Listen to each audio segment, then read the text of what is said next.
We're back with the best political team on television. Rick, let me start off with you once again. He's reported by the Times of London to have told a group yesterday that Israel has 150 nuclear weapons in its arsenal. It may have 150 nuclear weapons in its arsenal. I don't know. But should a former president of the United States be discussing this publicly? Well, Wolf, as you know, Israel has never declared itself to be a nuclear power, even though everybody assumes so, and Secretary Gates, for example, recently confirmed it just a couple of years ago. But Jimmy Carter has been a loose cannon throughout this campaign. You know, I was saying the other day about the superdelegates, that whole remark.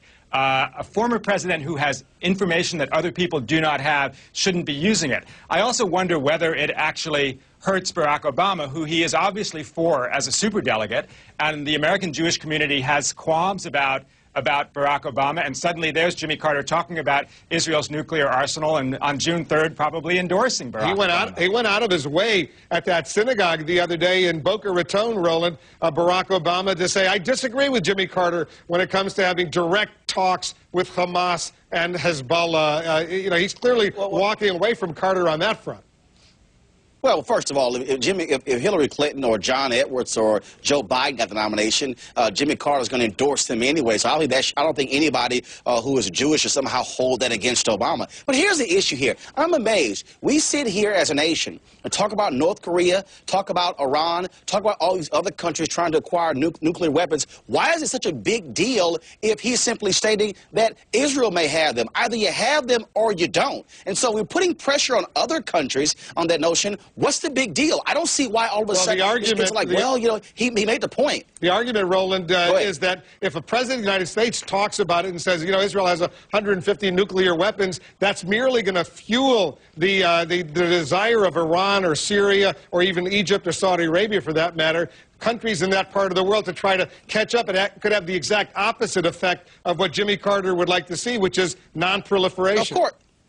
But here's the deal, Wolf. They all assume Israel has it anyway. And so it's not like this is somehow going to say, hey, now let's really get going. So they all assume it anyway. Most experts do. So really, what's the big issue? Well, Jessica, I guess the issue is the pressure it would put on other countries not friendly to the United States, unlike Israel, to go ahead and build nuclear bombs. Right. It really does potentially turn up the heat in that region of the world. And the fact that you have a former president who was privy to national security secrets and could be revealing this as part of his background and that information as president would be a real first. And I'll tell you, Bush, Wolf, I was at that event in Boca Raton where Barack Obama went out of his way to distance himself from Jimmy Carter. And I have to disagree with Roland, who's fabulous, but on this one point, I'll tell you, there were people I talked to in Boca Raton who needed to hear Barack Obama come out and say, I do not stand with Jimmy Carter on Hamas. And they need to know that Barack Obama is not as sort of liberal and provocative on this issue as Jimmy Carter is. Even though it might be assumed that he wouldn't take that position, they weren't confident in it, and they need to hear Barack Obama articulate more positions that put him at a respectful distance from the positions that Jimmy Carter takes. So I think that this could be problematic for him. Well, the point I was making about what Jimmy Carter was saying is he is a Democrat. He is going to support any Democratic candidate. And so clearly somebody would say, I don't agree with him on that. But the bottom line is he's a Democrat. He's going to back the ticket regardless.